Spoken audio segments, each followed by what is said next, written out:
Se você assistiu meu vídeo anterior, você já aprendeu a diferença entre economizar, poupar e investir. E assim, eu acho bem difícil você ter visto o quão vantajoso é você investir seu dinheiro e não ter tido nenhum mínimo de interesse em aprender um pouco mais a respeito. Pensando nisso, estou fazendo isso aqui para te ensinar o que significa investir em renda fixa e vou te mostrar quais são as diferenças de uma pré e pós-fixada, porque é importante você saber. Mesmo que no momento que eu gravo esse vídeo, a renda fixa não seja uma boa opção.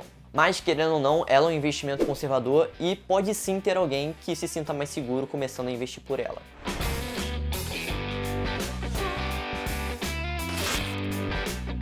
Opa, tranquilo? Eu sou o Léo Pérez e se você assistir esse vídeo até o final, você vai sair daqui dominando o que é renda fixa pré e pós-fixada e por algum motivo bizarro, quando você demonstrar saber o que é isso, as pessoas vão te olhar como se você fosse inteligente. Não que você não seja, tá? É porque as pessoas acham que é difícil, só que não é. Mas antes de você aprender, queria te pedir encarecidamente para deixar o seu gostei aí embaixo, porque isso vai ajudar demais aqui o canal, porque vai fazer com que o YouTube entenda que esse vídeo é relevante e vai mostrar ele para mais pessoas. E é claro, se inscreve aqui no canal e ativa o sininho das notificações para não perder os próximos vídeos que eu tenho certeza que vão ser muito úteis para sua vida. Então, ativa o sininho. E se você me deu essa moral, meu muito obrigado e eu espero de verdade que um dia você me agradeça por isso também. Vamos falar sobre renda fixa. Primeiramente, a renda fixa nem sempre é fixa. Mas calma, isso não vai deixar mais difícil. Teoricamente fica mais difícil. Mas relaxa. Existem a renda fixa pré-fixada, pós-fixada e a híbrida ou mista, que eu não curto muito esse termo, mas eu vou falar e explicar o motivo no final do vídeo, então fica até lá porque é importante. Mas enfim, aí você me pergunta, mas o que isso tudo significa? Pelo próprio nome você já consegue deduzir. A pré-fixada possibilita que você já saiba o quanto o seu dinheiro vai render se você deixar o seu dinheiro aplicado até o vencimento da aplicação. Já a pós-fixada você só vai saber no dia do vencimento, porque ela varia em função de um índice. E a mista são rendimentos precisos, que você sabe exatamente o valor, mais rendimentos aproximados, que, como eu falei, são números que não são exatos. Então, cara, a pré-fixada é tranquilinha de aprender. Imagina que você tem 100 reais, aí eu chego pra você e pergunto se você pode me emprestar esse dinheiro, que eu devolvo mês que vem. Só que, cara, o dinheiro é seu. Querendo ou não, se você me empresta, você tá correndo risco. Não necessariamente o risco de eu não te pagar. Mas, por exemplo, finge que você tem poupado esses 100 reais para comprar alguma coisa que você quer muito que custe 110 reais. Ou seja, você está quase chegando no seu objetivo. E olha só que engraçado, existem chances de você me emprestar esse dinheiro e daqui uma semana, essa coisa que você quer muito comprar entre em promoção e passe a custar 100 reais. Aí, se você tiver me emprestado, sua reação vai ser mais ou menos essa. No, God, please, no! No! No! No! Então sim, o risco existe. E já que ele existe, você tem que se beneficiar de alguma forma. Então, você vai e me empresta esse dinheiro com uma condição, que eu te pague juros. Juros é o rendimento que você recebe quando se empresta dinheiro. Então, se você me empresta 100 reais cobrando 10% de juros, significa que eu vou ter que te pagar 10 reais a mais em troca. Porque 10% de 100 reais dá 10 reais. Ou seja, mês que vem eu vou precisar te devolver os 100 mais os 10 reais de juros, ou seja, 110 reais. E eu acho que você já entendeu o motivo disso. Se é para você correr o risco de não poder comprar aquela coisa em menos de um mês, você pode fazer com que esse risco se transforme em uma oportunidade de fazer você chegar ou se aproximar do valor que você deseja ter. Faz sentido, né? E isso foi um exemplo de renda fixa pré-fixada. Desde quando você me emprestou o dinheiro, você já sabia exatamente quanto você receberia. Um investimento real seria um CDB pré-fixado, mas você pode não saber o que é um CDB, e não tem problema. Isso não é importante agora e eu vou aprofundar num próximo vídeo. Então, sossega. Mas de forma muito resumida, é só você pensar que no exemplo que eu te dei, eu sou o banco. E pronto, agora você já tem uma noção. E é só isso que eu vou falar pra não te deixar com muita informação na cabeça. Mas cara, é basicamente isso mesmo. Agora, vamos falar sobre a pós-fixada, que vocês viram que foi um pouco mais complexa. Mas para continuar deixando isso bem fácil, para exemplificar ela, eu vou usar o mesmo exemplo. Só vou fazer 3 alteraçõezinhas. A primeira é que o que você quer comprar custa 100 reais. A segunda é que nesse caso você já tem o dinheiro e não tá com pressa de comprar.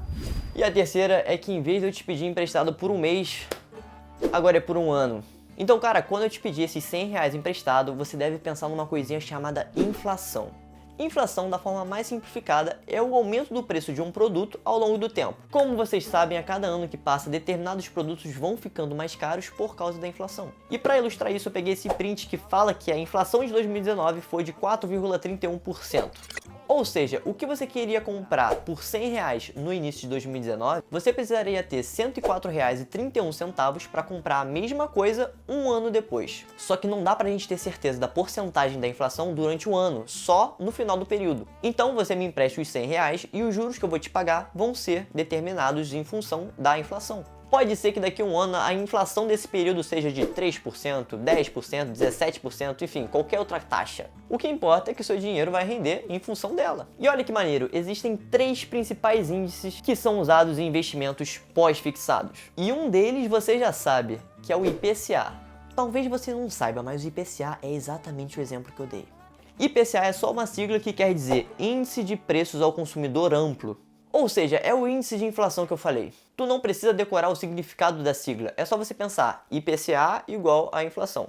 E além dele também tem a taxa Selic, que é a taxa básica de juros. A poupança, por exemplo, tem um rendimento atrelado a ela, mas calma, a poupança nem sempre é pós-fixada e isso vai ser assunto para um próximo vídeo. Outro exemplo de investimento que é atrelado à Selic são títulos públicos do Tesouro Selic. O próprio nome fala, né? Tesouro Selic. E o terceiro índice é a taxa DI, que também é chamada de taxa CDI, que é bem próxima da taxa básica de juros, no caso a Selic, do exemplo anterior. E no momento que eu falei taxa CDI, você deve ter lembrado de algumas aplicações que falam que rendem 120% do CDI. Então, é justamente por ela ser usada em investimentos de renda fixa pós-fixada. E um detalhe importante, a Selic e o IPCA são usados nos casos de títulos públicos do Tesouro Direto. O CDI é usado na maioria das vezes para CDBs e L6, que como eu falei eu não vou explicar nesse vídeo para não atrapalhar o entendimento. Mas ativa o sininho das notificações que vai ter vídeo aqui no canal com isso tudo simplificado. E eu falei na maioria das vezes pois existem CDBs e L6 que são pré-fixados ou indexados ao IPCA também.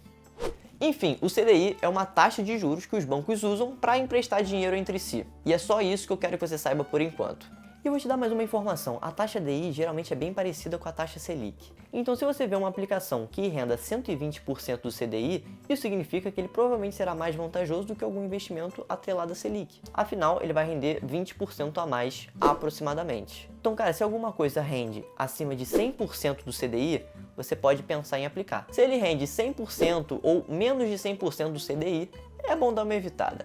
Então, cara, resumidamente, renda fixa pré-fixada, você sabe exatamente o quanto seu dinheiro vai render desde o início.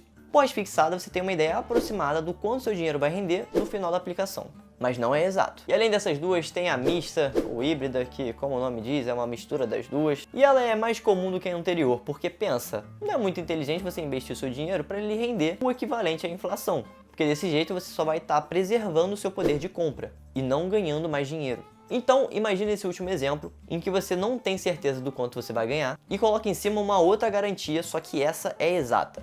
Por exemplo, você me empresta os R$100 por um ano e eu te pago 10% de juros. Só que você fala, Irmão, isso aí não é suficiente não. Além desse dinheiro aí, eu preciso que você ajuste esse valor com a inflação. ou seja, eu vou ter que te pagar os 10% de juros mais juros relacionados à inflação. Ou qualquer outro índice, claro, eu usei o IPCA só para ilustrar.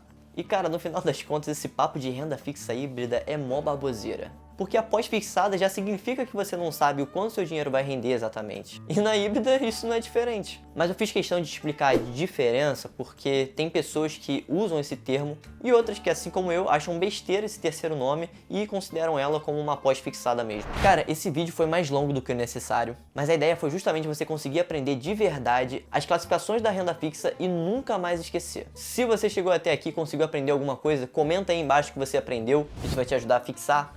Porque eu quero saber se eu consegui ajudar alguém. E é claro, não esquece de deixar seu gostei, se inscrever no canal, ativar o sininho das notificações, porque os próximos vídeos vão ficar cada vez mais interessantes, eu te garanto. E é isso, fica à vontade aí para comentar também sugestões para os próximos vídeos. Eu vou ficando por aqui e até o próximo.